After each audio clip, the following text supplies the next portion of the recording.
Bom dia! Bom dia! Aí fica legal que cria aquela energia no ambiente, né? Já fica todo mundo ligado, quem estava querendo bocejar não boceja mais. Então, boas-vindas a todos, é um grande prazer. Alô? Oi.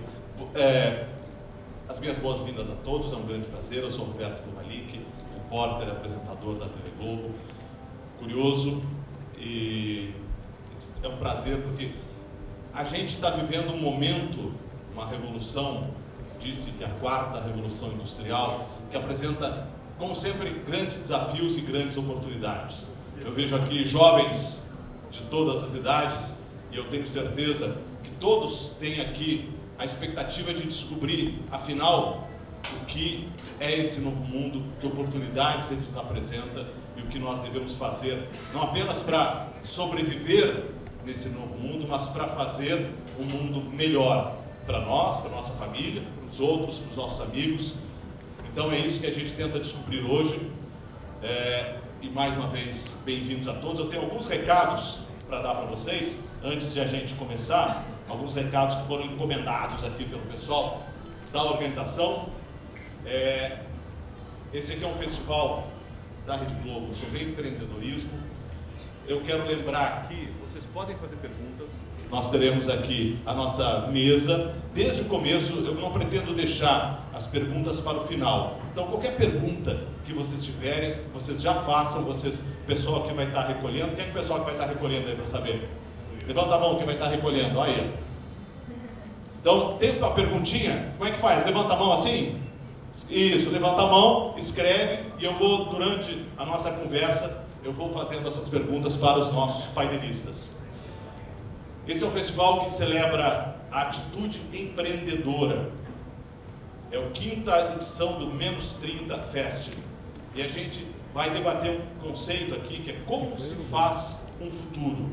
A intenção da 5ª edição do festival é explorar as múltiplas possibilidades trazidas pela 4ª revolução, a revolução tecnológica, que transformará a forma como trabalhamos, produzimos conhecimento e nos relacionamos.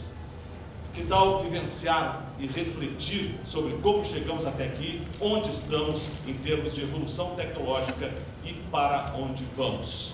É isso que a gente vai debater e o nosso primeiro painel é exatamente sobre isso. Como chegamos até aqui e vamos apresentar de cara algumas perspectivas sobre esse futuro que já bate a nossa porta, aliás, já entrou há muito tempo, né? Muita gente que não se deu conta, mas ele já está aqui, o futuro já é presente.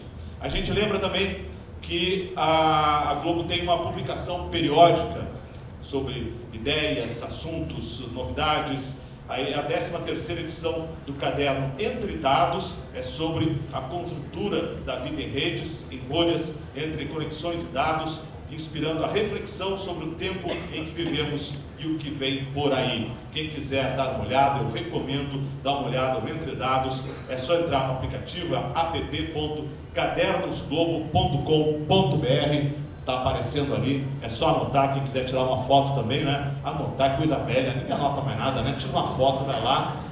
Eu não anoto mais nada. Conto para vocês que antigamente, eu sou velho nesse negócio, anotava, doía o braço, né? Tinha tendinite. Hoje em dia vai lá, tira uma foto, grava aí, como é que é o seu nome, fulano, não precisa mais de cartão, não precisa de nada, é uma facilidade, uma tranquilidade. Então eu vou chamar aqui os nossos painelistas para a gente discutir como chegamos até aqui e o que nos espera, quais são as saídas, quais são as dicas, quais são as perspectivas que esse mundo novo nos apresenta. Eu começo com o Ian Black, por favor, Ian, que é publicitário e proprietário da agência. Ele é publicitário e proprietário da agência New Vegas, que é uma agência com foco em descolonizar os processos da publicidade tradicional. Bem-vindo.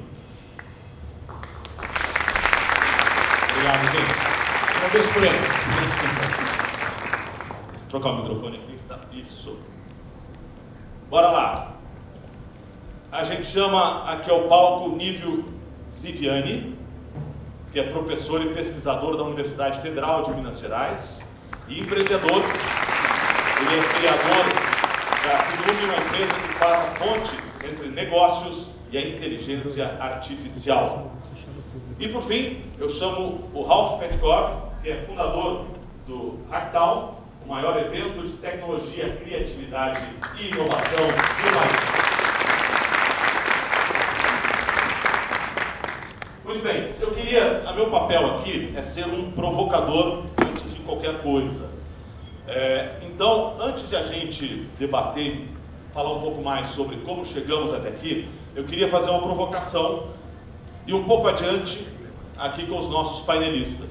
É saber deles se diante de tudo o que está acontecendo, todas essas mudanças, a inteligência artificial, as mudanças de processos, o desaparecimento de muitas profissões, a pergunta é basicamente o seguinte: essa nova circunstância, esse novo mundo, ele nos traz mais desafios, mais riscos, mais perigos ou mais oportunidades? Basicamente, no popular é o seguinte: a gente consegue sobreviver? Ou mais no popular ainda, estamos ferrados ou não?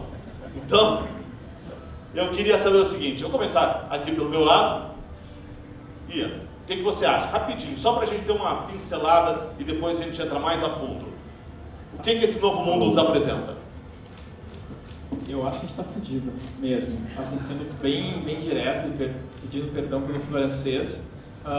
Acho que ao mesmo tempo em que a gente tem várias tecnologias emergindo e uma ascensão tecnológica como nunca antes vista, essas tecnologias ainda se mantêm, são criadas, desenvolvidas e mantidas dentro da mesma lógica capitalista e dentro das mesmas companhias que historicamente sempre ignoraram grupos minorizados e várias outras pessoas, animais e todos os problemas que a gente vê aqui hoje, e não me parece que essas tecnologias vão conseguir resolver esses problemas mais básicos. É muito isso, assim, a gente fala muito de ir para Marte, mas não está conversando muito sobre como o consumo de animais hoje vai impactar diretamente no aquecimento global. Então, assim, o problema é, assim, vendo como as coisas estão seguindo, a gente está bem.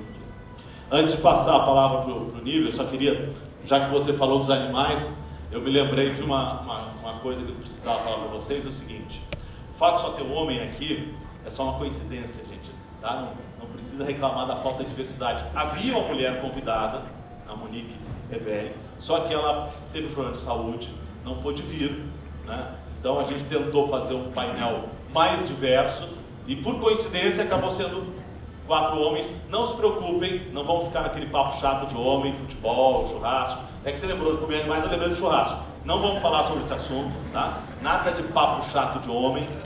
Vamos falar de assunto sério que preocupa todos nós, tá bom? E eu peço desculpas por não ter um painel mais diverso do que deveria, mas foi por uma circunstância absolutamente fora do nosso controle, tá? E aí, Nível, o que você acha? Muito legal, painel é como chegamos até aqui, mas você colocou sobre o futuro. Eu sou muito mais otimista. Hoje existe essa revolução da parte digital, tem a ver com a inteligência artificial. Nós hoje conseguimos dar aos computadores a capacidade deles aprenderem sem serem explicitamente programados. Eles aprendem com os dados. Isso é uma mudança muito grande de paradigma. Então isso está causando já uma revolução enorme na sociedade como um todo, nas relações de trabalho.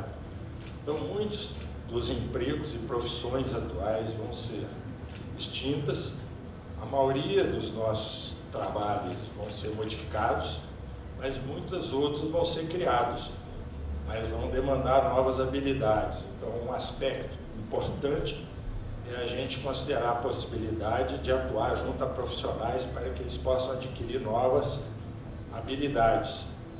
Então, eu sou muito mais otimista. Eu acho que a inteligência artificial, quer dizer, a máquina junto com o homem, os dois juntos, serão capazes de proporcionar muito mais bem-estar para a sociedade.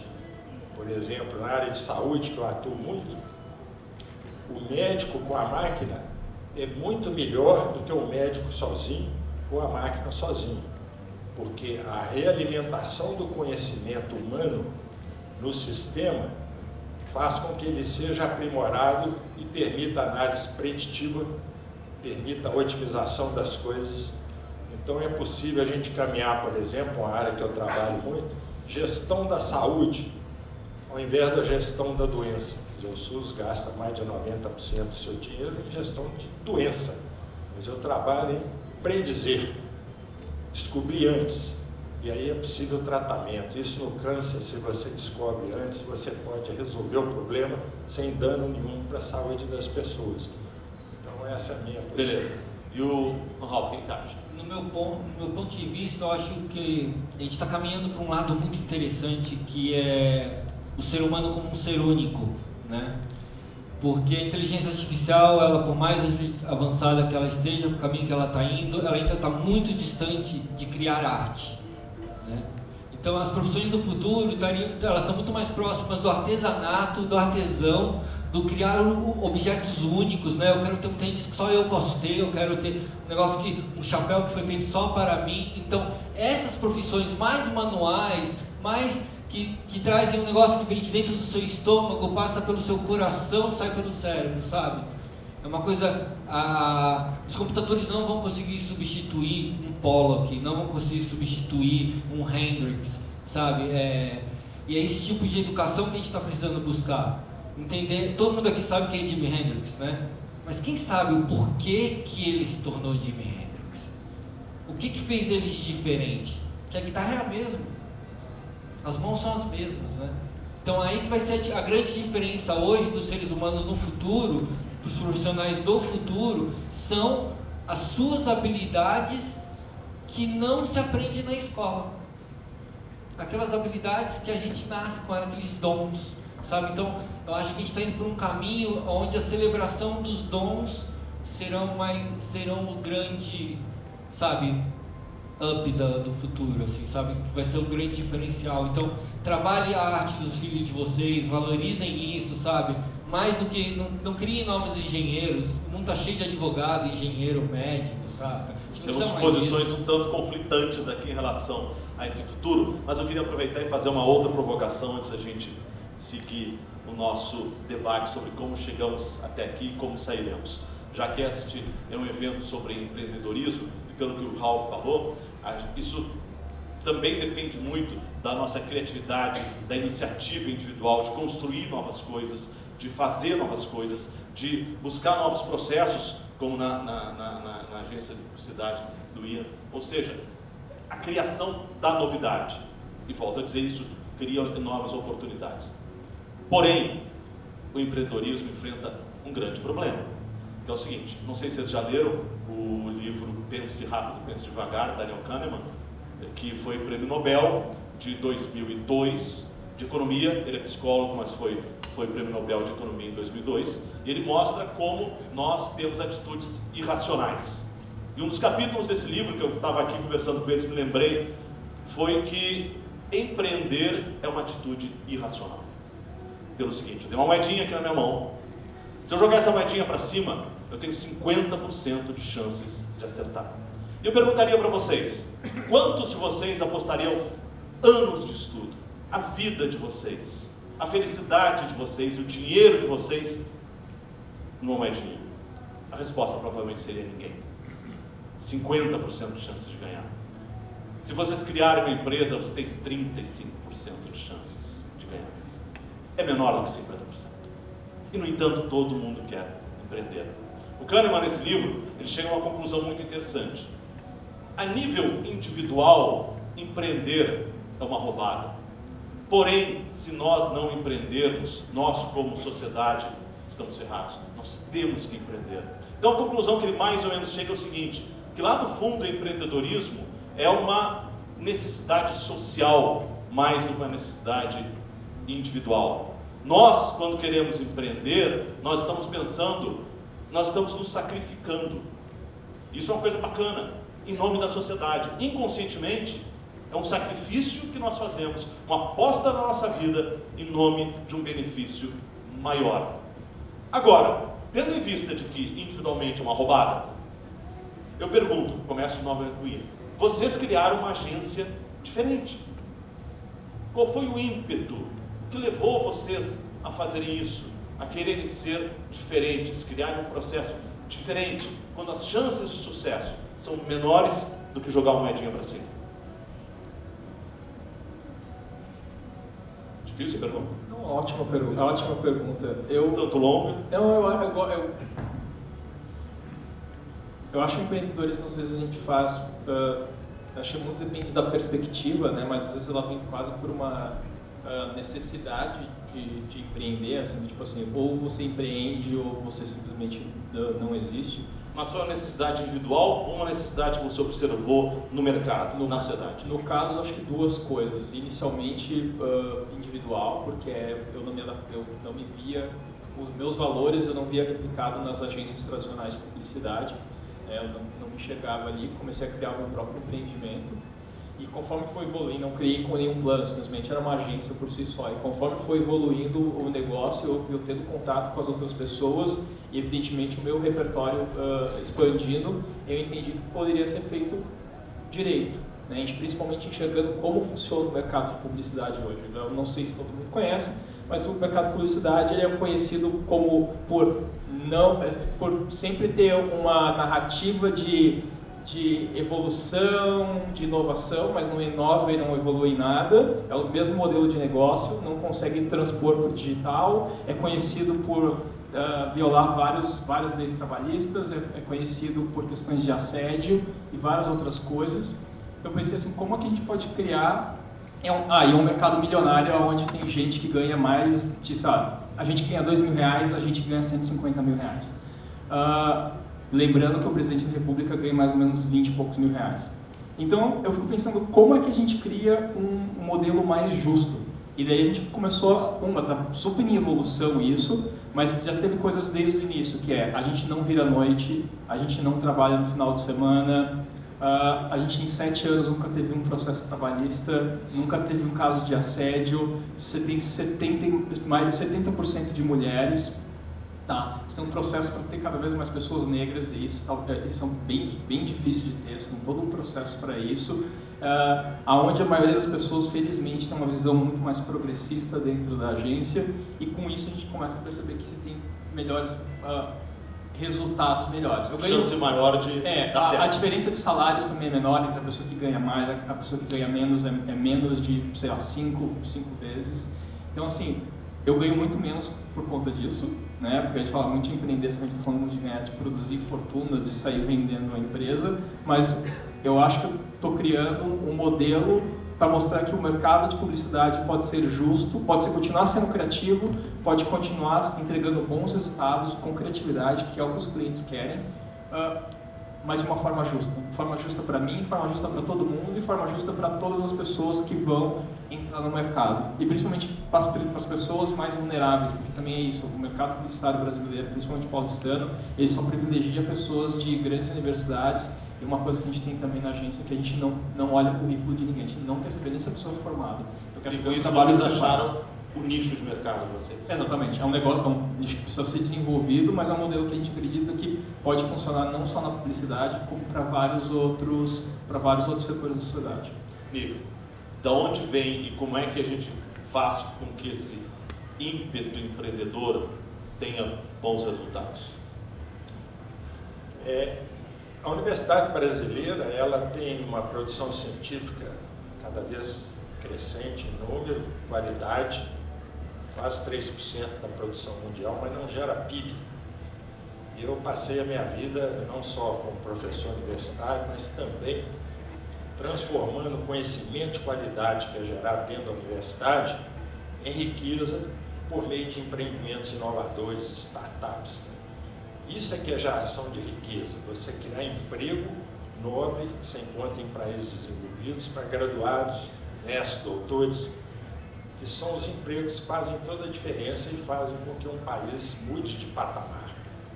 A Universidade Brasileira tem, às vezes, muitas restrições, isso tem mudado muito, e eu coloco muito em minhas palestras que os pesquisadores têm obrigação moral, além de gerar recurso humano de qualidade, de devolver o dinheiro que a sociedade paga para nós na criação de empreendimentos inovadores. Transformar, em vez de ir para a prateleira, um resultado de pesquisa, uma dissertação, um trabalho final de curso, transformar aquilo em algo útil para a sociedade, por exemplo, na forma de startups. Então, isso é muito importante. Todos os países desenvolvidos, uma parte significativa do PIB, cerca de 30%, às vezes 40%, vem desse tipo de coisa que eu estou dizendo. E no Brasil isso não ocorre como deveria. Então, isso é extremamente importante, é um caminho para nós sairmos da situação em que a gente está. Alf, como você vê esse desafio de empreender? Para mim, eu acho que a gente usa a palavra desafio pelo simples motivo. O Brasil tem um sério problema de estabilidade. O brasileiro gosta da estabilidade. Então a gente só não tem mais empresas fodas, pessoas mais fodas do Brasil, porque eles foram infelizmente fazer concurso público, sabe? Isso é um sério problema do Brasil. A gente não tem Steve Jobs e Bill Gates da vida, porque esses caras que são fodas foram fazer plano e trabalhar no governo, saca? Em busca de uma estabilidade financeira. Eu, por outro lado, nasci numa família de hippies. Nasci numa comunidade hippie. Mamãe tomava ácido e me dava de mamar. Tadinho, não sabia que isso ia passar para mim. Deu nisso, funcionou. Né? Graças a Deus. Então eu não tive a oportunidade de um dia querer fazer engenharia ou direito. Que se eu falasse pro meu pai que eu ia fazer direito, meu pai ia falar: quem é que tá colocando essas ideias na tua cabeça, filho? Sai com essa porra pra lá. E ao mesmo tempo eu tive uma educação muito forte. Eu fui mandado para morar em vários países, eu corri atrás, eu me fudi muito. Eu costumo falar muito para as pessoas: vão se fuder um pouco, que é quando a gente se fode, quando a gente sente água bater na bunda, que a gente sente e que a gente aprende, né? Então eu gosto muito do risco, eu gosto muito da violência, sabe? Assim, eu curto isso, assim, eu curto que é real, meu. Eu não quero ir dormir numa rede, pô. Eu sou baiano, cara. Se eu cair numa rede, eu não saio nunca mais. Então eu tenho que fugir disso, entendeu? Então eu tenho que me manter sempre assim. Então quando eu montei uma empresa, uma consultoria de negócios, pá, chique pra caralho, hype, pum, belo dia eu vendi.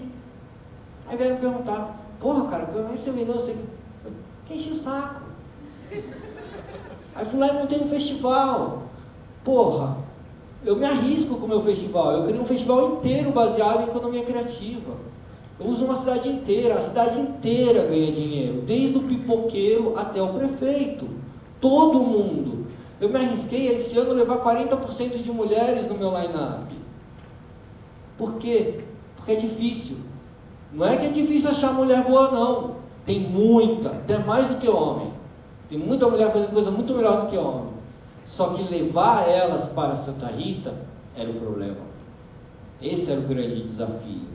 Aprender sobre as necessidades do universo feminino foi uma coisa muito, sabe, engrandecedora. Então eu gosto dessas tretas. Para mim é assim: é problema, tem dificuldade, manda que nós resolvemos. Eu gosto é disso. Me desafia, me tira da zona de conforto. Saiam da zona de conforto, por favor, galera. Aproveitando essa deixa... Posso comentar um pouquinho? Por favor. Comentar um fato interessante. Eu, quando aluno meu, graduação, mestrado, doutorado, ameaça fazer concurso público, eu fui na rua na hora. Certíssimo. Tem um caso muito interessante. Eu marquei uma reunião com 2 alunos de mestrado, era uma quinta para segunda. Aí eles coçaram a cabeça, ficaram dando volta e tal, e falaram: não, professor, nós não podemos segunda, que nós vamos viajar. Aí estão indo para onde? Não, nós vamos para Vitória, no Espírito Santo. Eu sou de Belo Horizonte. Aí o que vamos fazer lá? Nós vamos fazer um concurso para processamento de dados do Espírito Santo, estadual lá. Tá tudo bem e tal. Mas antes passa lá na secretaria, se desligue e já fica em Vitória. Né? Não volta, não precisa nem voltar. O mesmo ocorre quando aluno formado, às vezes o aluno de doutorado, faz mestrado, depois de graduado, fica 6, 7 anos trabalhando, financiado com dinheiro público, e vai para Seattle trabalhar na Microsoft, ou vai para a Califórnia trabalhar em alguma empresa. Eu não deixo. Tem que fazer riqueza no Brasil. Tem que trabalhar e gerar startup no Brasil. Então, está certíssimo, é isso mesmo. Agora, eu queria, diante do que o Ralf falou, eu queria fazer uma pergunta. Você mais ou menos já respondeu, vou transmitir aqui para o Ian. Ian, você acha que acabou a era da pessoa querer estabilidade, querer sempre fazer a mesma coisa? Isso é, digamos assim, factível? Você, de repente, trocar tudo, mudar tudo e virar, e mesmo assim, acabou a era da estabilidade?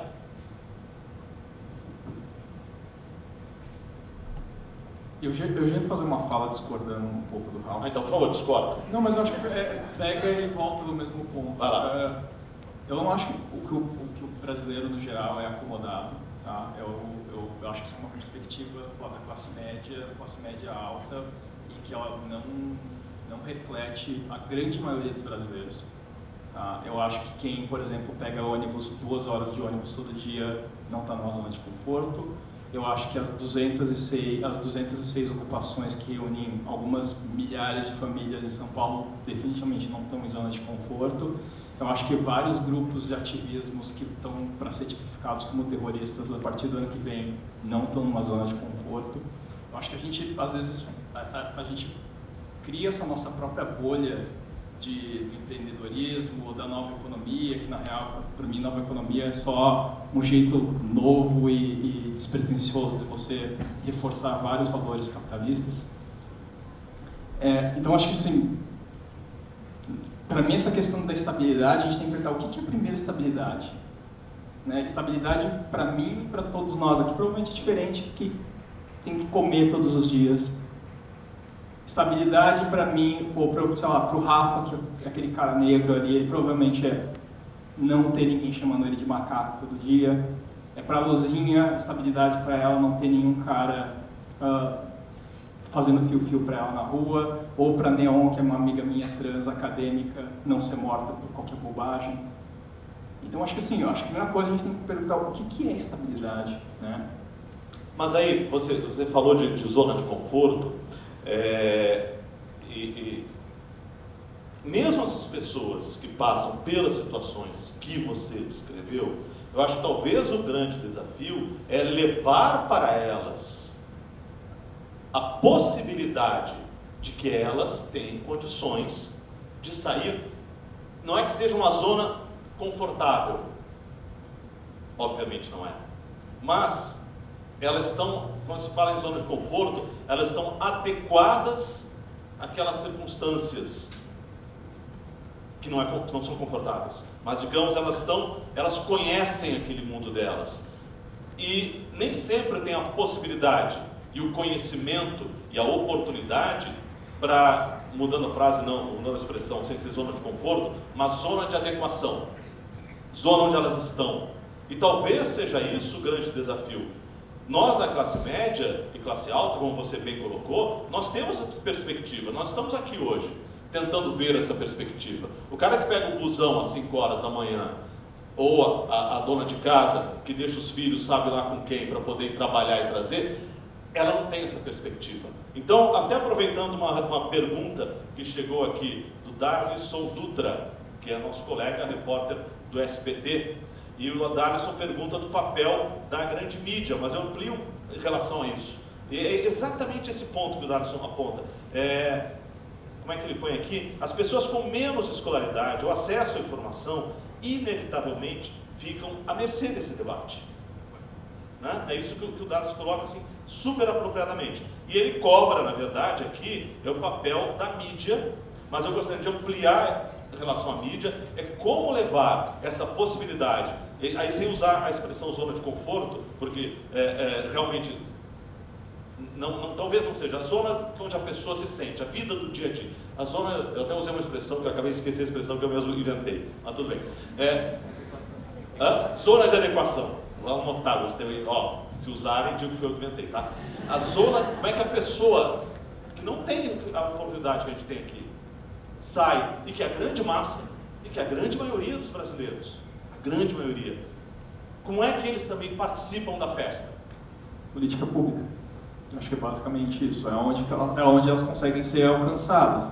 E daí, acho que, de novo, até onde a gente vai se manter responsável quando surgem umas discussões estapafúrdias como escola sem partido. Né? Onde você está vendo constantemente a nossa sociedade e as nossas estruturas políticas trabalham para alienar ainda mais essas pessoas, trabalham cada vez mais. Por exemplo, falando de educação, mas a gente fala, por exemplo, está acontecendo nesse momento um processo de nutricídio muito grande, ou seja, todas as porcarias que a gente vê na televisão que a gente comia quando era criança e que hoje a gente não come mais porque hoje a gente é empreendedores da boa alimentação, a gente toma ayahuasca, a gente tem as nossas hortas urbanas, a gente vai no restaurante vegano e tudo mais, mas quem come negresco, quem come sucrilhos, quem come todas as porcarias industrializadas é a periferia. E a gente não está conversando sobre isso. E até aonde é que vai as nossas políticas, até onde, por exemplo, a gente está falando muito de prever as doenças, até onde a gente vai começar a trabalhar para de fato combater esse tipo de coisa. Aonde a gente vai começar a trabalhar para que de fato essas pessoas, o Kanye West tem várias discordâncias dele, ele tem uma frase que é: justiça é você possibilitar que as pessoas possam sonhar de forma apropriada. Até onde, como de fato a gente vai permitir que essas pessoas sonhem de forma apropriada? Eu não vejo nenhuma manifestação da nova economia e desse campo empreendedor de fato agindo para resolver esse tipo de questão. Ou de mudar a política para que ela possa mudar. Como você responde esse questionamento? Como é que a gente leva essa oportunidade, esse conhecimento, tudo isso para a grande massa? Posso dar um exemplo? Eu passei semana retrasada agora, eu fui convidado a ir a Brasília para falar na Caixa Econômica Federal, porque eu recebi no meu festival, sem eu saber, 35 pessoas da Caixa Econômica Federal. E eu tive um grande aprendizado que dentro da Caixa Econômica Federal, todos os cargos, até a superintendência, são respeitados. Acima da superintendência, que são diretorias e presidências, são cargos desrespeitados, porque são indicações políticas. Eles falam, só estão lá para roubar. Então quem trabalha mesmo é até a superintendência. E foi muito bonito ver o superintendente do Bolsa Família e o superintendente do FGTS contando o quanto o meu festival tinha influenciado eles na visão que eles tinham, de como eles poderiam mudar aquilo, de como eles poderiam tornar aquilo melhor, como eles poderiam humanizar aquilo, sabe? Parar de tratar as pessoas como spreadsheets, né? Como Excel, números, planilhas, e começar a olhar as pessoas como pessoas. Quais são as necessidades reais das pessoas? Porque a planilha não indica as necessidades da periferia. A gente tem que ir lá e escutar eles, a gente tem que ir lá e falar com eles mesmo. E mais importante que isso, é ir lá e entregar para eles o que eles precisam. Cabe a gente a fazer isso, cabe a todos nós. Todos nós temos esse poder, sabe? É nós que mudamos, é nós que fazemos a diferença. Não importa a tua cor, tua forma, não importa do que tu seja, cara. Todos nós temos a mesma capacidade. Todos nós. Basta ir lá e fazer. Levanta a bunda da cadeira, vai lá e faz, cara. Pois é, mas como é que eu vou passar por nível? Porque a gente, só mais uma observação, porque a quarta revolução industrial, ela vem comendo emprego pela base, correto? Ou seja, quanto mais a base social, maior o trabalho é físico, concordo, do que intelectual, tá? Porque essas pessoas não tiveram acesso à escola, mas é o cara que está na fábrica, é o cara que está dirigindo o ônibus. Claro, existe um aspecto intelectual envolvido nisso, mas o conhecimento, né, vai sendo uma atividade que você vai subindo. E a revolução vem destruindo isso, vem de baixo para cima, da massa para o topo. Como é que a população da periferia, essa população que já não teve acesso à escola, não está tendo acesso à escola de qualidade, Como é que esse pessoal vai participar disso? Essa é uma pergunta muito importante. Não tenho a menor dúvida que tudo aquilo que é repetitivo já vem sendo substituído pela máquina, por robôs. Isso não tem retorno. Existe, talvez a gente tenha que ter mudança radical. Tem uma fala do Jack Ma, que ocorreu agora em Davos, em fevereiro, na Suíça. Jack Ma é um bilionário chinês, criador do Alibaba, que eu achei muito importante. Ele acha que a gente tem que ensinar aos nossos filhos e às nossas crianças algo que as máquinas não possam competir com as crianças. Então, o que a gente ensina hoje, nós professores, é coisa de 200 anos, coisa de conhecimento, certo? Isso tem que ser mudado. O que a gente tem que passar para as crianças são o que ele chama, as coisas que ele chama de soft skills. Você tem que ensinar crença, certo? Confiança, trabalho em equipe, cuidado com o outro, ética. Então, essas são as coisas que devem ser. O conhecimento não ensina essas coisas. Então, os cursos importantes do momento, deve-se ensinar esportes, deve-se ensinar arte, deve-se ensinar música, coisas que vão ser as profissões do século XX, da década de 20 agora. Eu tenho uma filha de 4 anos, eu devo botar numa escola que prepare para o Enem? De jeito nenhum, nunca. Você deve colocar pessoal, tá? numa escola que ensina soft skills. E uma coisa extremamente importante que eu vejo, vários efeitos positivos com esse tipo de atitude, igualdade de gênero, porque as mulheres fazem muitas dessas coisas muito melhor que nós homens. Então é uma oportunidade espetacular para o gênero feminino, certo? Começar a chegar e pelo menos ficar de igual com os homens. Então, esse é o caminho. Voltando se a gente for entrar numa agenda negativa de choradeira aqui, tem que diminuir o tamanho do Estado.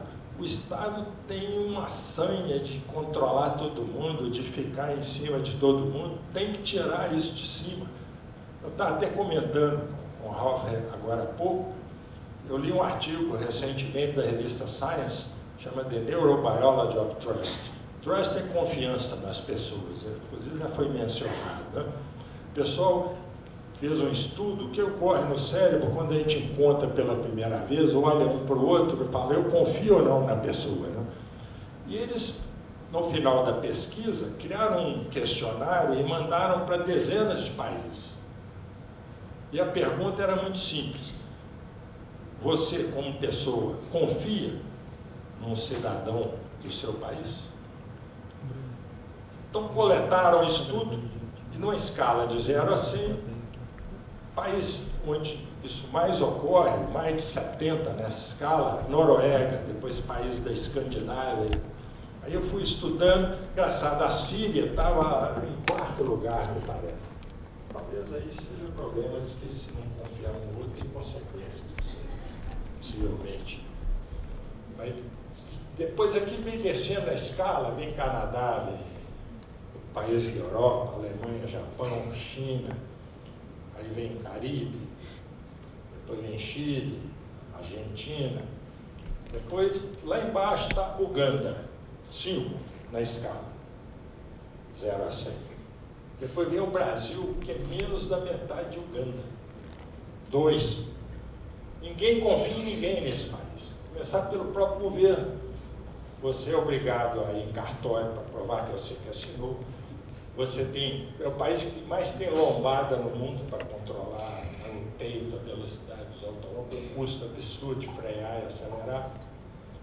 Radar controlando todo mundo. O próprio funcionário do motorista de táxi ou de Uber, ou o que seja, com 14 pontos, que é 2 avanços de velocidade, ele perde a carteira. Como é que um cara que dirige o dia inteiro, durante 12 meses, consegue ficar abaixo de 14 pontos? Então, tem esse problema da confiança também. Então, tudo isso são coisas que a gente precisa de trabalhar e ter muito na cabeça. Você falou assim, no meio, você falou de diversidade, eu queria vir para o Ian e aproveitar uma pergunta que veio aqui do Diego Martins.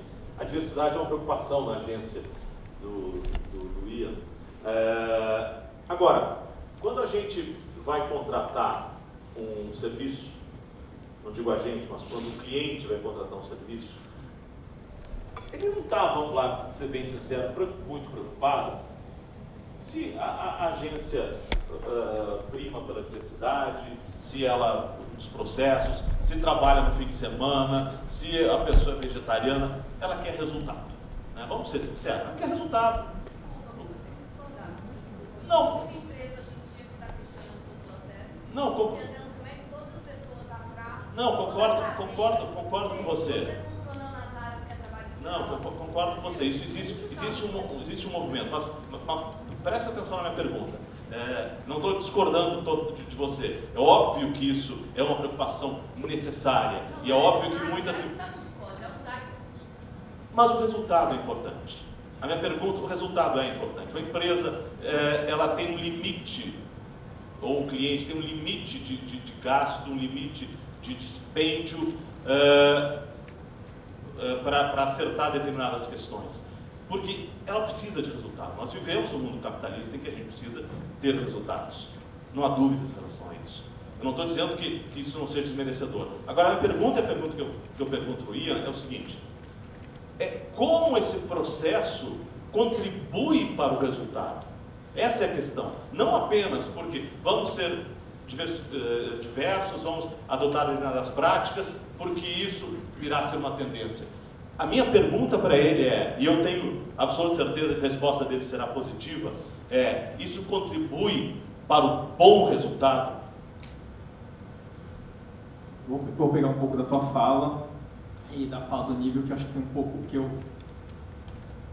E da questão da confiança. Acho que a questão da confiança, ela vem muito sobre por que a gente não confia nas nossas estruturas. Eu acho que menos nas estruturas não só governamentais, mas sociais e empresariais, né?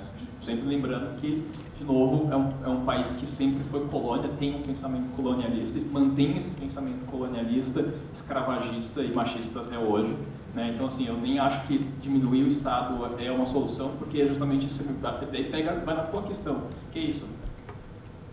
Se você não tem políticas de Estado, continua exatamente a mesma coisa. É a empresa que vai me contratar que quer que se foda se tem mais mulher, mais preto, ou está se ferrando se tem trabalho escravo no outro ali no campo. Eu vou comprar, contanto que seja mais barato para mim, contanto que o meu lucro aumente. Né? Acho que não dá para falar, de novo, em Estado livre completamente. Isso é uma sociedade que é historicamente corrompida, né? Historicamente formada sobre valores horríveis. Sobre a questão, eu nem chamo de diversidade e nem inclusão.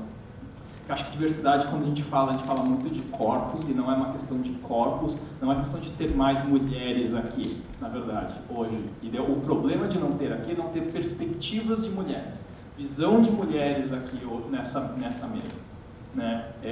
Então isso eu acho a primeira coisa. Não gosto de usar diversidade. A questão de inclusão também eu não gosto de usar, porque inclusão também prevê uma questão colonialista. É a questão do tipo assim, aqui é o pensamento e você que é diverso, você vai se adaptar a esse espaço. E não, essa é uma questão, porque daí entra o que a gente faz. É dar possibilidade, né? É tornar possível. Por que eu quero essas pessoas? Porque hoje o pensamento de uma mulher, ela é muito mais interessante que o pensamento de um homem. Essa é a pergunta. O pensamento de uma pessoa... Você tem que entregar resultado. Tem que entregar resultado. O pensamento de uma pessoa... Porque senão o teu concorrente entregará. Perfeito. Então, como isso vai contribuir para você? Entregue o resultado. O contexto é importante por causa disso. Assim. Uma pessoa, para mim, uma perspectiva de uma pessoa negra, hoje em dia, é muito mais interessante. Uma pessoa que viveu na periferia, para mim, é muito mais enriquecedora e empreendedora do que uma pessoa que foi mandada para a Europa pelos pais. Então, assim, para mim é muito mais trazer pessoas que conseguem quebrar com essa lógica, que hoje o grande problema, na minha opinião, e eu acredito que muitos vão concordar aqui, é a lógica euro, falo, logo, sempre. sabe? Enquanto a gente só consegue quebrar com isso trazendo todas as pessoas para dentro, trazendo todas as pessoas não só para os processos de decisões, mas também para os processos de criação e execução. Daí que eu aconteço?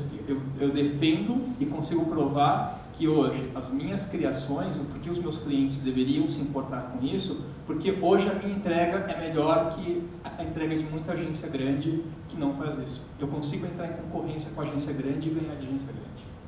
E por quê? Porque na minha agência tem as pessoas que lá não tem. Aqui lá dentro da minha agência tem os processos que lá não tem. E que não são processos inclusivos, não são processos diversos. São processos de possibilidade, são processos de fazer com que essas pessoas, de fato, tomem os lugares que elas precisam tomar para mudar a sociedade que a gente tem que ter. Porque enquanto a gente manter empresas e governos na mãos de homens e de homens brancos, quando eu digo isso, não é uma questão de individual, mas uma questão de mindset, uma questão de conceito, uma questão de um grupo de pessoas, de um grupo de pensar que formam um pensamento, de fato a gente tem que confiar. E quem confia nessas galeras? Assim, o Brasil está na mão dessa pessoa há muito tempo. Ele não está certo, está na mão há 500 anos na mesma galera. Agora tem um texto, depois eu vou lembrar um texto, mas tem um texto que fala sobre assim, eu quero ter uma presidente travesti, sabe? E isso, o poder disso, que é exatamente a gente revolucionar completamente o pensamento da nossa sociedade e fazer com que a gente repense, reimagine como é a sociedade, porque do jeito que está agora, dentro das coisas que a gente está estabelecendo agora, não vai. Eu não tenho como ser otimista sem discutir isso. Beleza. Nosso papo está muito bom, eu estou gostando, espero que vocês gostem. O bom é termos aqui opiniões diversas, né? Isso é excelente. Só que eu recebi uma pergunta aqui que é meio uma cobrança, né? Que a gente já está na metade da conversa e ainda não fez a pergunta. Como é que chegamos até aqui? Que é o tema do nosso debate. Então, eu vou voltar, o tempo faltam 43 minutos, daqui a pouco acaba, o papo está super interessante, mas a gente não discutiu o que foi proposto. Como é que chegamos até aqui? A pessoa não assina. E ela disse que, por que chegamos despreparados? Se eu errar alguma coisa, a pessoa que perguntou, por favor, me corrija. Por que chegamos despreparados para esta revolução tecnológica? Não sabendo, inclusive, como procurar a quantidade de informação que estamos produzindo. É uma pergunta bem interessante. Eu tenho uma pergunta. Processar. Quando nós não estamos dormindo, o que a gente gasta mais tempo?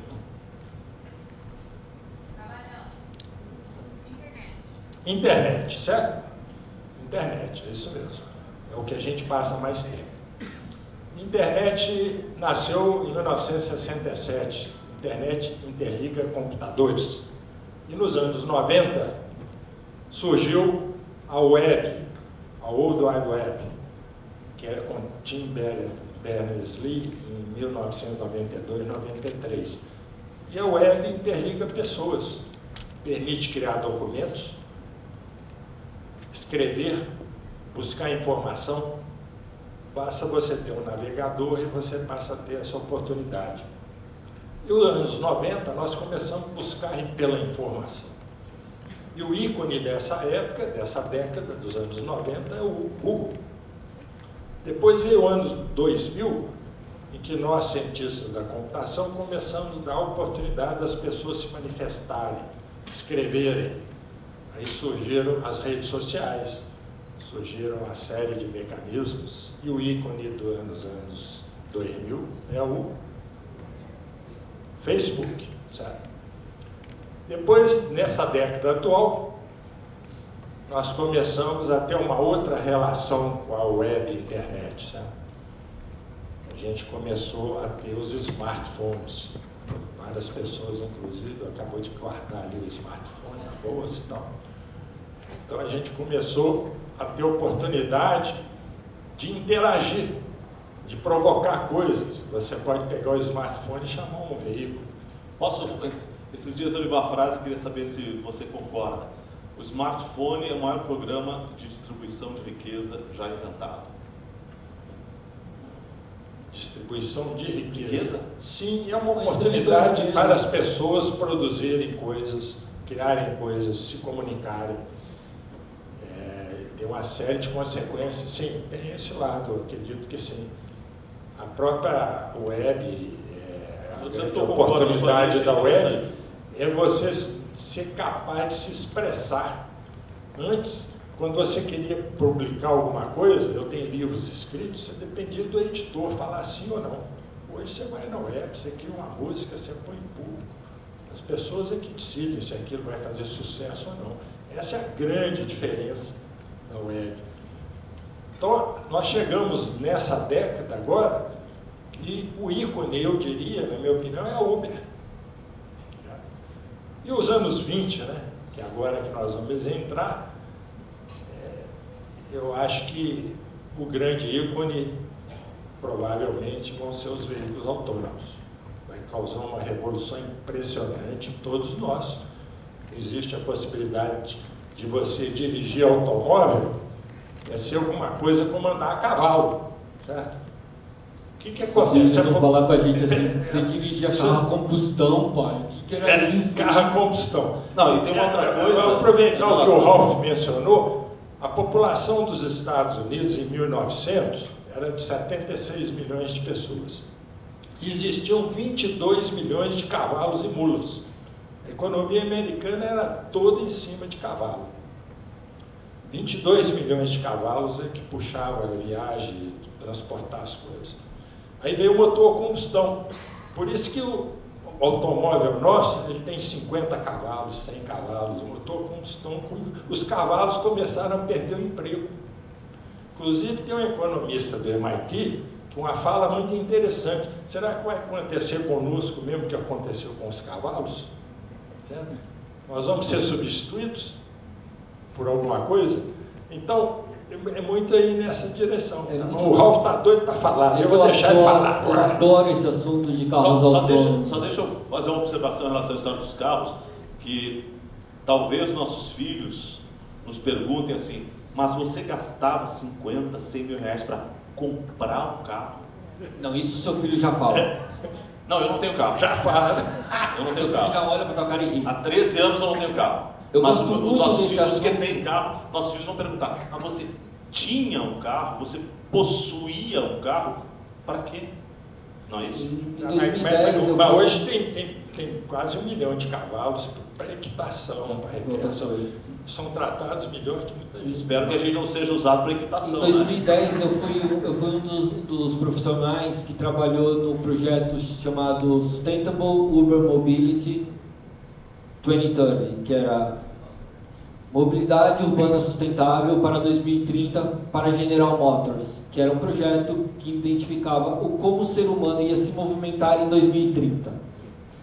E é muito louco, porque quando a gente fala em carros autônomos, os carros autônomos eles vão mudar por completo a forma como a gente vê o carro, a forma do carro em si.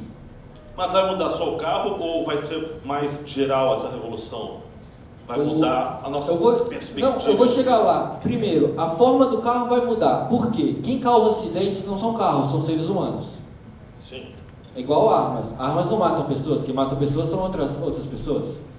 Carros não geram acidentes. O número de acidentes causados por defeitos mecânicos é ínfimo, é praticamente inexistente. Zero.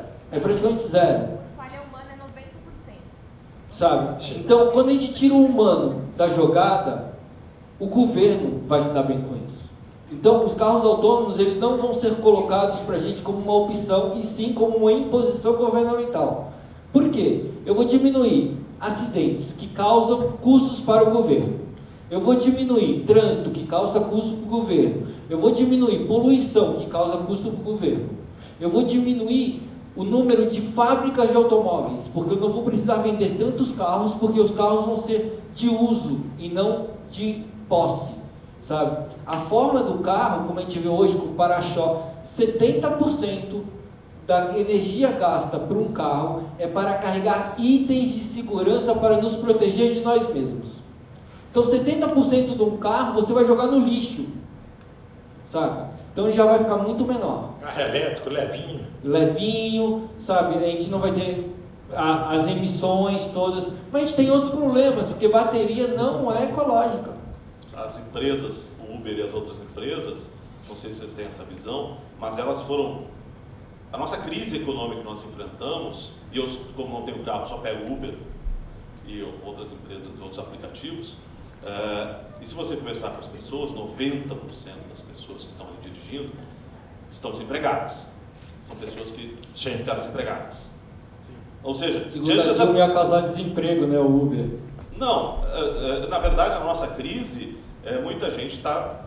a quantidade de engenheiro que dirige, eu só não encontrei duas profissões até hoje no Uber: médico e advogado, jornalista, arquiteto. Engenheiro, então, muito. Não sei porque tem tanto engenheiro. A pergunta é, mais uma vez voltamos à questão: o que restará para nós fazer? Olha, existe claramente, na minha opinião, claro que o Brasil, com a turbulência que vive hoje, ainda não sente isso, mas claramente está havendo um descolamento entre renda e trabalho nos países desenvolvidos. Você vai na Holanda, 80% é tempo parcial. Houve uma discussão recente na Suíça de dar 2.500 euros para todos os cidadãos, independente da renda.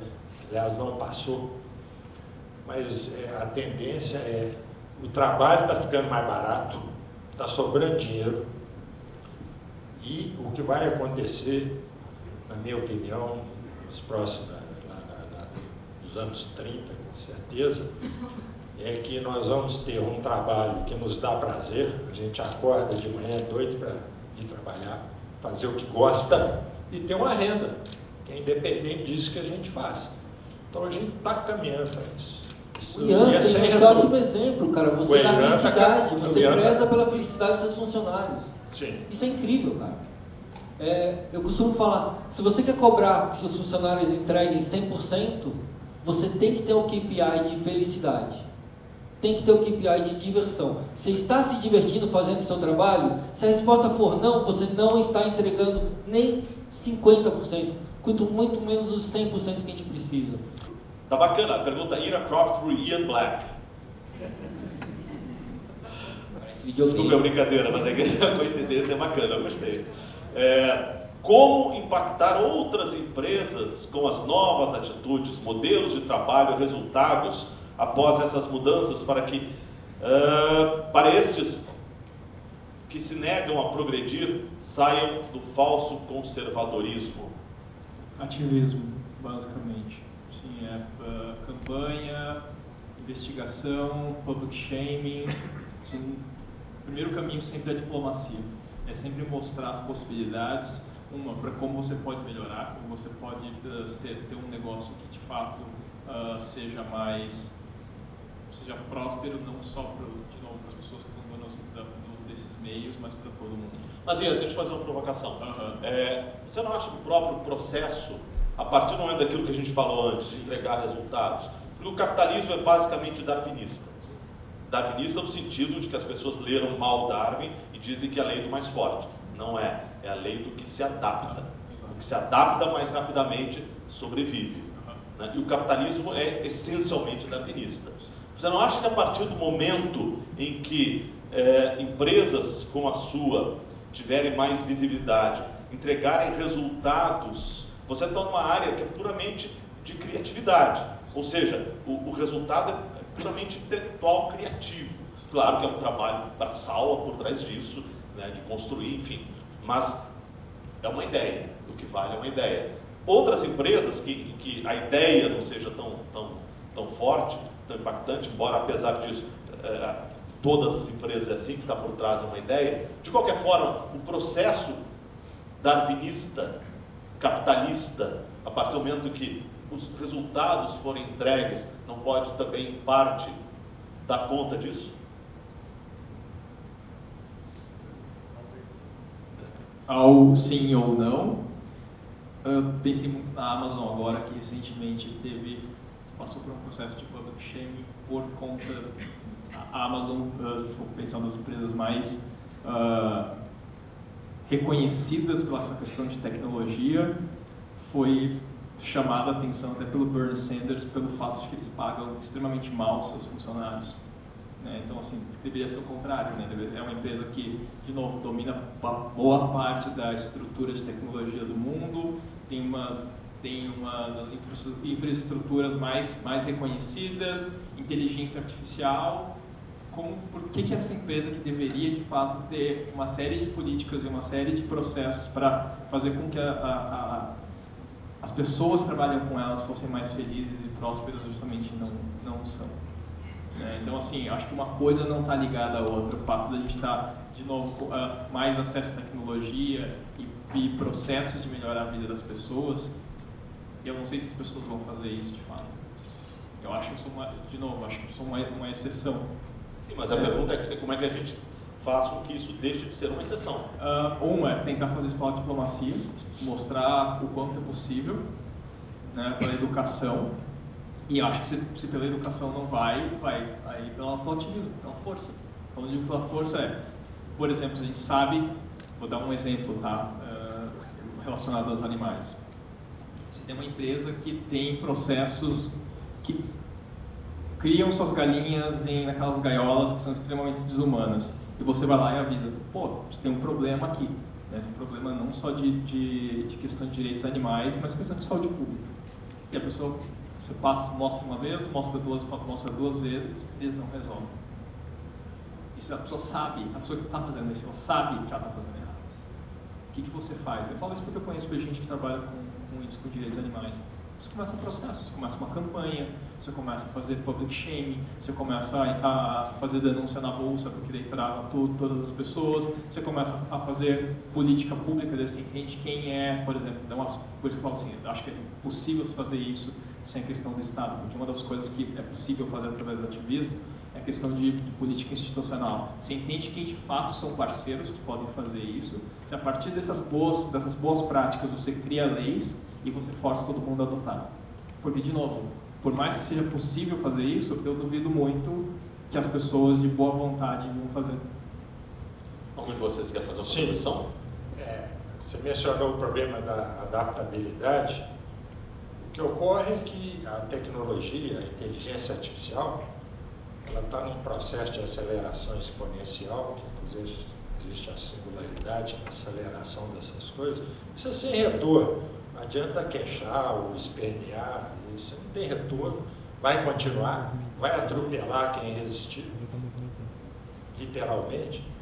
Então, o que a gente tem que investir é em ética, comportamento correto, você ter propósito adequado na utilização e distribuição da tecnologia, do conhecimento gerado, porque as coisas sem retorno. Então, se a gente tiver esse tipo de comportamento, investir em soft skills, você consegue fazer com que essa tecnologia funcione a favor da humanidade e da sociedade. Quer dizer, o homem trabalhando junto com ela para que ela possa trazer melhorias e possa trazer muito mais conforto, muito mais resultados positivos para a sociedade. Não adianta resistir, porque isso está vindo. Quer dizer, os médicos hoje olham com ceticismo, ou alguns a enxergam e morrem de medo, mas não tem como. Se o médico não se adaptar, ele vai ser atropelado. E se ele se adaptar, ele vai ser capaz de produzir muito mais diagnóstico por unidade de tempo, com muito mais qualidade, usando a máquina. Então, a questão da adaptabilidade é fundamental. Segundo ponto, não tem retorno, não tem volta. Então, vamos trabalhar com ética, com propósito e fazer com que essas coisas sejam usadas para o bem. Ou seja, os dinossauros têm uma opção, ou viram galinha ou viram petróleo. Exatamente. Eu acho que a gente tem a liberdade, né? A gente deve prezar por ela e a gente escolhe o que a gente consome, a gente escolhe o que a gente compra, a gente escolhe onde a gente vai, a gente tem que preservar a nossa liberdade. Acho que isso é a maior riqueza que o ser humano tem, é a liberdade de escolha, né?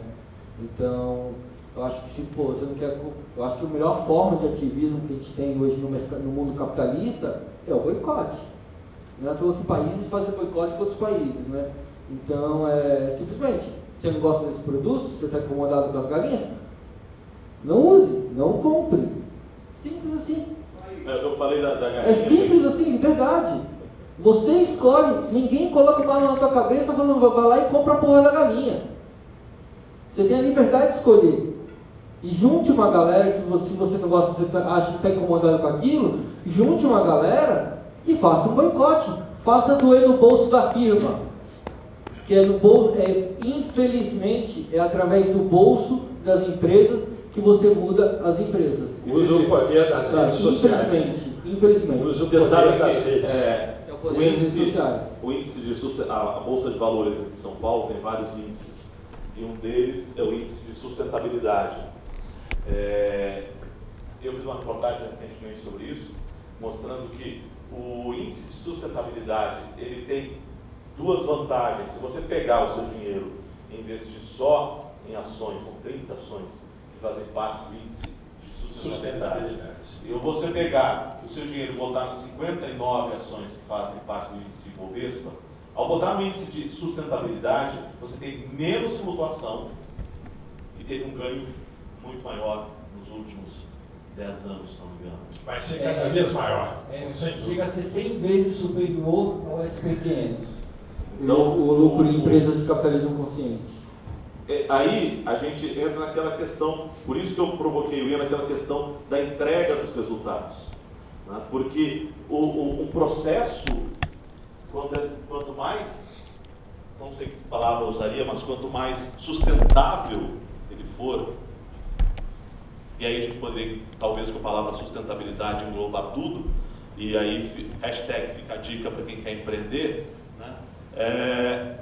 A sustentabilidade te garante menor volatilidade, ou seja, menor variação de preço, que te dá mais segurança, mais capacidade de investimento e traz mais retornos. O que essa comparação da Bovespa mostra é exatamente isso que eu tinha provocado o Ian aqui. Vem cá, vocês entregam o resultado? Eu não tinha dado esse dado, estava esperando a resposta dele, mas a resposta é essa, dá resultado. Né? A questão é como levar isso a outras empresas, como levar isso para toda a sociedade. Todo mundo quer fazer o bem, né? Só que geralmente eu não sei como fazer o bem, eu não tenho tempo para fazer o bem, mas eu posso pagar para alguém que faça o bem por mim. Isso significa, eu posso consumir um produto que seja buy one, give one, né? O meu óculos, esse óculos nacional, Lema 21, eu paguei R$200 com as lentes entregue na minha casa, preço muito bom, né? Eu ainda doei um óculos igualzinho para uma criança, automático. Ou então quando a gente compra um tênis, Tom Shoes, eu posso consumir, eu tenho esse direito, saca? Mas eu também posso ajudar consumindo. E aí que fica o legal, aí que entra legal da história. Às vezes eu não tenho tempo de até uma instituição ajudar alguém, mas por que eu não vou comprar no mercado que só emprega pessoas da região? Ou que só usa fornecimento de fornecedores locais? Isso é uma forma de ativismo. Isso é uma forma de eu representar o que eu quero, sabe? De mostrar as minhas necessidades de mudança no planeta. Eu vou lá e eu vou escolher de quem eu vou consumir agora, sabe? É isso que eu acho legal. Vou e compro num mercado legal, que tem uma cadeia limpa. Na mesma direção, eu, Ralf, não me preocuparia com esse problema, como fazer com que as empresas sigam nessa direção. Elas serão obrigadas.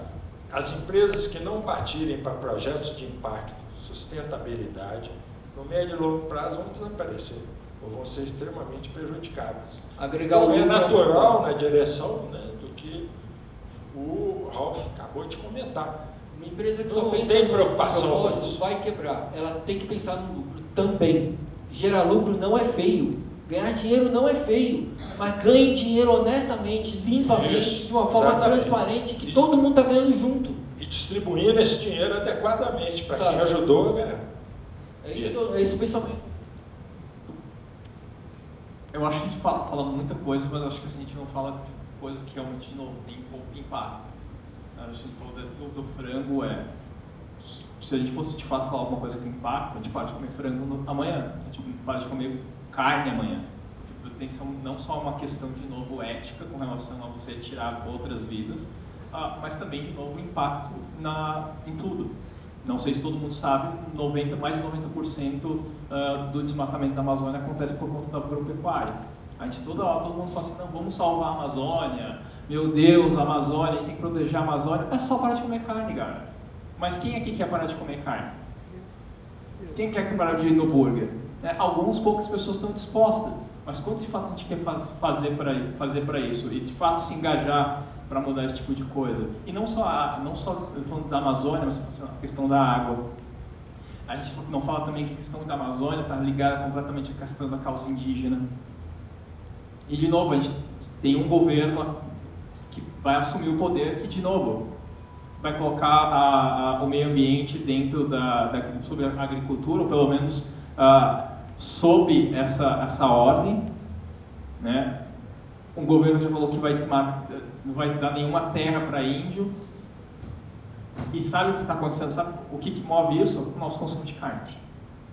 Ponto. Não tem outra explicação. E não só também tem relação a isso, mas questão de mudança climática, que a gente pode negar. Mas, de novo, é que para mim é menos importante a gente, de novo, quando eu falo as minhas críticas à nova economia, que ela é ultra limitada e ela é muito conveniente, porque eu transformo isso em lifestyle. A minha questão é de fato que a gente consegue mudar de impacto, consegue transformar o mundo, é o mundo onde a gente vive. E de novo, se a gente continuar numa conversa muito rasa, que a gente não quer encarar de fato os problemas, a gente não vai ter mundo daqui a 30 anos, daqui a 40 anos. Meu ponto é... Então, pegando esse gancho, uma das preocupações que a gente tem, as ODS, os Objetivos de Desenvolvimento Sustentável, né, criados 17 ODS, criados pela ONU, e que são uma tentativa de proporcionar uma vida melhor para todos os 7 bilhões e meio, sem destruir o planeta. Nesse ritmo que a gente vai, se a gente fosse dar qualidade de vida de classe média para os 7 bilhões de habitantes desse planeta, a gente destruiria o planeta. Nós não temos recursos naturais suficientes para isso. Então, diante disso, a nova tecnologia, a nova economia, a revolução industrial, elas têm um papel de fazer com que a gente consiga fazer isso. A tecnologia conseguirá fazer isso, ou seja, dar qualidade de vida para as pessoas sem destruir o planeta, ou isso e mais alguma coisa. Pode ser o Ralf. Eu estava conversando aqui com o Niga aqui embaixo, que no Hacktown esse ano eu consegui colocar o agronegócio para conversar com a galera de maconha. Isso foi do caralho. Por quê? Quem no mundo tem mais tecnologia de plantio do que os maconheiros? Por quê?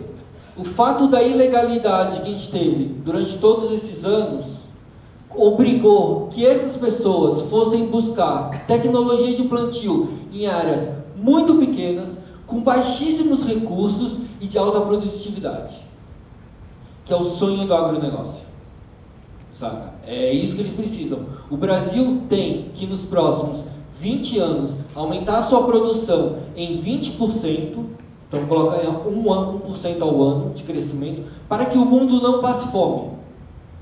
O mundo depende do agronegócio brasileiro. É uma coisa incrível e, ao mesmo tempo, muito ruim. Porque a gente tem duas opções. Ou a gente cresce tecnologicamente e continua usando a nossa área de plantio que a gente já usa hoje, tá?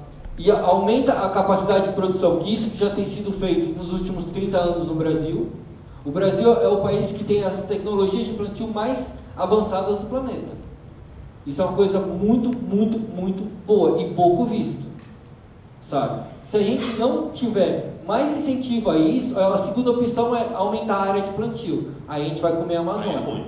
Aí fudeu. E tem mais uma opção que é parar de comer carne e usar a alimentação produzida na terra, em vez de alimentar os animais que depois a gente come.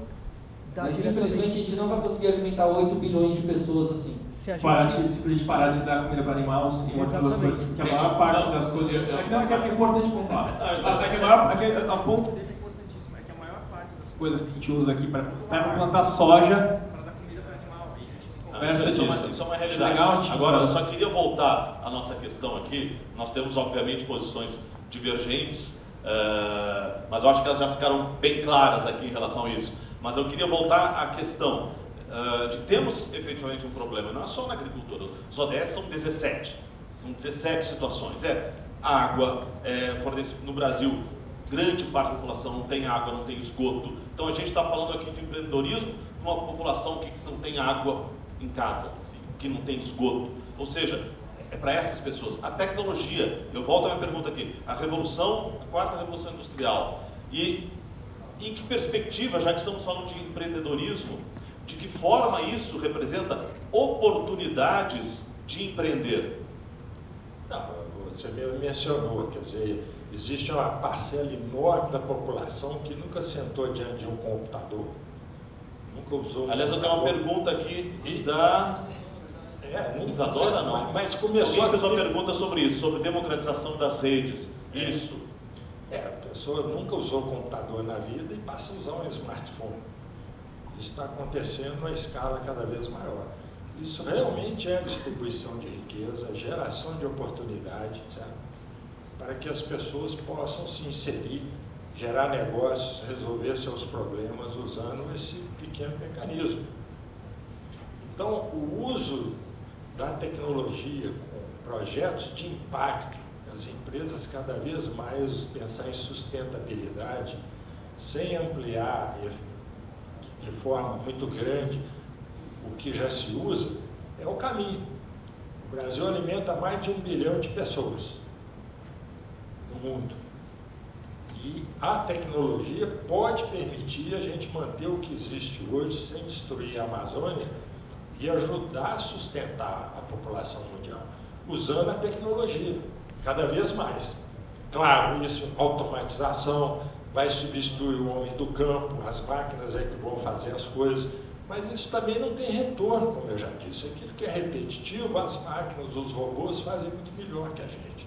E a gente vai ter que fazer outras atividades. Certo? Mas vamos lá. Vai ter que partir para outras atividades. Vamos aqui, de que forma esse descompasso que nós temos? Dar qualidade de vida para a maioria da população e, por outro lado, não destruir o planeta. Onde é que está a oportunidade aí dentro? Educação. Educação, sem dúvida nenhuma, é número 1. Ó, finalmente temos um ponto em que todo mundo concorda. O smartphone ele não é a riqueza, né? Ele é um meio de se produzir riqueza. O que a gente não tem do outro lado é pessoas capacitadas de produzir riqueza a partir desse meio. Né? Então é importante a gente sempre lembrar disso. Não adianta todo mundo ter smartphone, se as pessoas vão usar o smartphone para ver talvez o Felipe Neto. Com todo respeito ao Felipe Neto, que está fazendo um trabalho incrível na internet nos últimos dias. Mas assim, se a gente for só usar para completo entretenimento e não, de novo, para você ampliar ainda mais o repertório, através desse repertório você criar soluções, e daí quando a gente fala criar soluções locais e globais, que é importante de pensar isso só vai ser possível através de educação de repertório. Então você está vendo uma perspectiva boa, não estamos completamente ferrados. Eu não vou usar aquela palavra que eles usam no começo. Não, ferrados porque as pessoas que podem ajudar a fazer isso estão cagando, né? Mas assim, no geral, sim, mas existe uma perspectiva. Existe uma possibilidade, claro. Eu quero aproveitar essa discussão que a gente está fazendo, até para entrar na pergunta da Bárbara, né? Que a Bárbara fala exatamente disso. Como é que a gente pensa na democratização das redes, uma vez que os usuários são cada vez mais, de certa forma, invadidos através do comércio, uso de dados?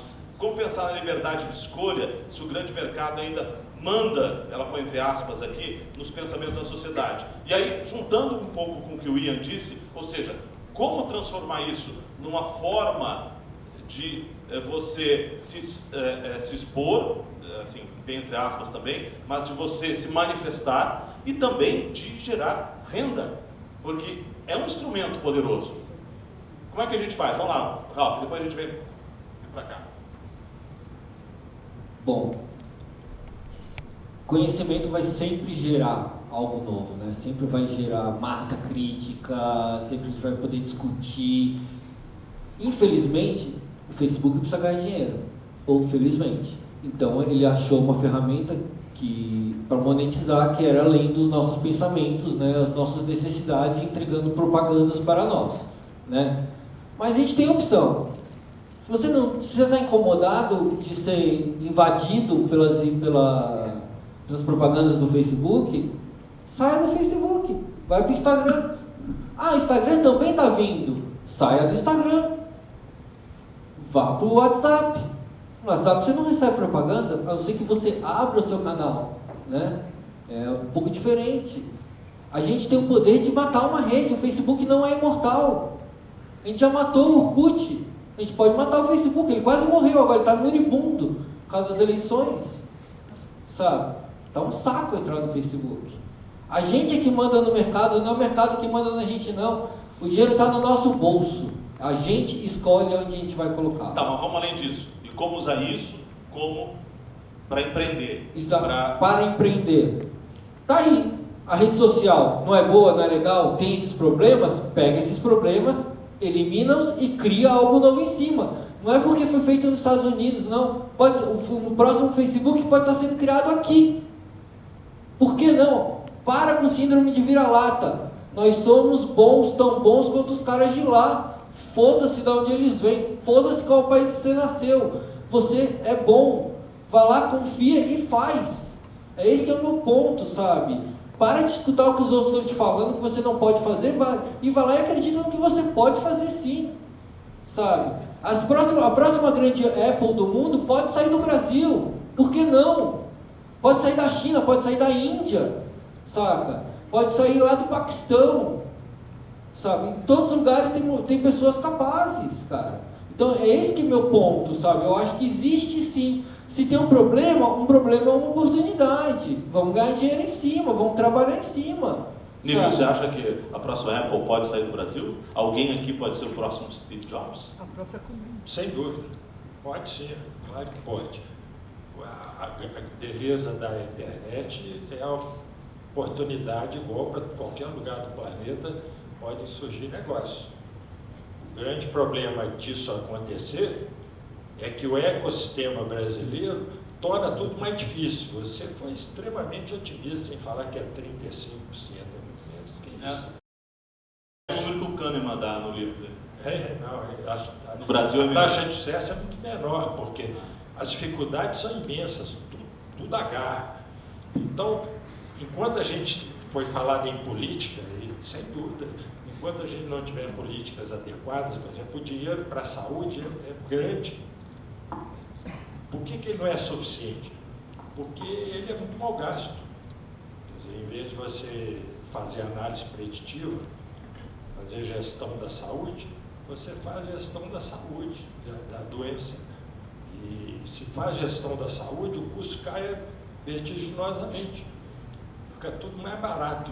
Eu trabalho muito em projetos grandes na área de saúde. Eu trabalho com Alzheimer, Parkinson, eu trabalho com unidade de tratamento intensivo, dor crônica. Tem todos esses grandes projetos dentro da Comum na área de saúde. E então eu tenho uma interação muito grande com médicos de ponta, em cada uma dessas áreas que eu mencionei. E o que ocorre, por exemplo, no TI. Se você torna a unidade de tratamento intensivo, que é uma das 3 grandes fontes de custo dos hospitais, você torna a UTI mais eficiente. Então, os pacientes, em vez de uma média de 4 dias, começam a ficar 3 dias dentro da UTI ou 2 dias, gastam muito menos medicamento. O que acontece? Imediatamente, a receita do hospital vai lá embaixo. E aí, quem está fazendo isso é mandado embora, porque o hospital tem que faturar. Então, enquanto você não tiver educação, ética, comportamento na direção correta, as coisas complicam. Confiança no outro, ética, forma de atuar.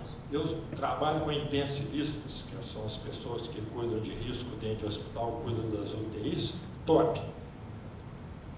Começa a atuar em um hospital de ponta, torna mais eficiente, morre muito menos gente, mas a receita do hospital vai lá para baixo. Então, esse Nível, desculpe te interromper, que o nosso tempo está terminando. Nós vamos ter agora 4 minutos, um pouco mais de 4 minutos. E eu queria, para terminar, a gente abordar o tema sobre o qual todos nós concordamos. Não que eu ache ruim discordar, gente. A gente está muito mal acostumado, ainda mais com essa tensão política, de achar que discordar é ruim. Não, discordar é bom. Discordar é bom. Ouvir. Eu me lembro de uma vez uma frase que eu ouvi de um sujeito que disse assim: eu adoro os meus críticos. porque são os únicos que se preocupam comigo. Sabe, pessoa que vive dizendo que você está certo, não está muito preocupado. Aquela que te critica, ele está pensando em você efetivamente. Então discordar é bom, discordar é ouvir novas ideias. Eu acho que é exatamente para isso que a gente está aqui. Porém, um assunto que eu acho que é extremamente importante, sobre o qual nós concordamos todos, é a educação. Eu vou dar 1 minuto para cada um de vocês, que nem propaganda eleitoral, e vou aproveitar aqui a pergunta da Mila Braga, que diz: se a educação de novos... Bom, eu vou dar umas coisas que eu entendi aqui. Mas deve ser baseado nas soft skills, o que o jovem hoje, saindo da faculdade, ou estando na faculdade, ou complemento, que não se preparou para essas oportunidades de trabalho que se apresentam hoje, com as startups de tecnologia e a transformação digital, quando podem fazer, o que eles podem fazer para se preparar, para se inserir nesse novo mercado. Cada um tem exatamente 1 minuto, que nem propaganda eleitoral. Tá. Eu vou puxar várias coisas, inclusive a falar. 1 minuto. Basicamente você tem uma questão de repertório, você precisa, de novo, capacitar todas as pessoas de todas as classes e entender que, assim, eu discordo veementemente que é uma questão de escolha, de novo, questão de escolha é privilégio, tá? E reforçar isso, reforçar o teu privilégio. Então, assim, é muito da possibilidade de tornar as coisas possíveis para as outras pessoas, entender, por exemplo, que a questão do Enem não é também uma questão de escolha, é que as pessoas, às vezes é o único caminho que elas têm, então é fazer com que as pessoas tenham pelo menos uma possibilidade e que só quando elas tiverem essa possibilidade, tiverem acesso às coisas, é que elas podem de fato escolher. Então, focar muito em coisas básicas, coisas para todo mundo, e a partir disso a gente consegue ter uma sociedade de fato que está possível de evoluir dentro do que a gente acredita. Obrigado. Tem 1 minuto. Bom, o jovem que acabou de se formar, ele não tem muita opção. Se ele passou por um curso que o emprego dele não vai existir mais para aquela atividade, ele tem realmente... O caminho, eu acho que é interdisciplinaridade. Cada vez mais nós temos que trabalhar, o cientista da computação tem que trabalhar com psiquiatra, com psicólogo, tem que trabalhar com filósofo, tem que trabalhar com o Instituto de Ciências Biológicas, a parte de biologia.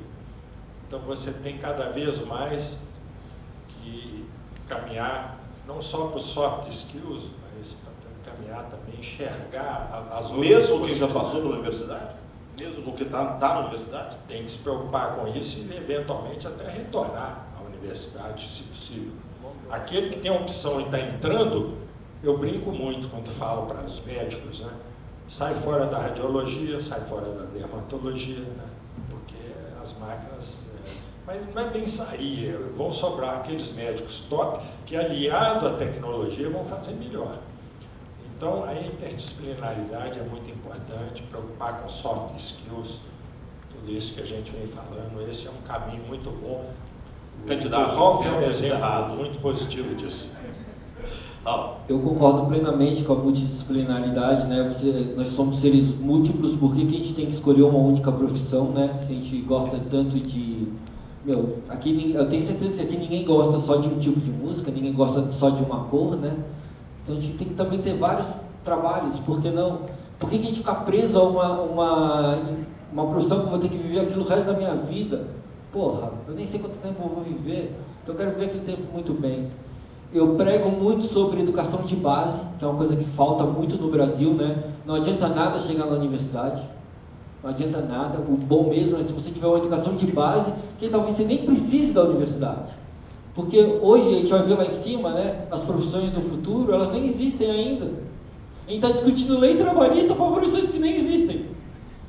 A gente está discutindo sobre faculdades defasadas. Se entrar se você entrou hoje no curso de Direito, você vai sair desempregado, porque Direito vai acabar. Dá uma dica, rapidinho, vai acabar. Respondendo a pergunta da Mila, rapidinho, quem está na universidade, tem 10 segundos. Quem está na universidade hoje, se não for uma universidade voltada para habilidades pessoais, humanas, tá? Que for, tipo, psicologia, artes, música, tá fudido. Qualquer trabalho repetitivo, tá ligado? Vai ser substituído por uma máquina. Se você é advogado, médico, engenheiro, acabou, caiu, perdeu o Playboy. Tá ligado? Candidato, o seu tempo está encerrado. Gente, isso foi só. Vamos primeiro aplaudir eles aqui?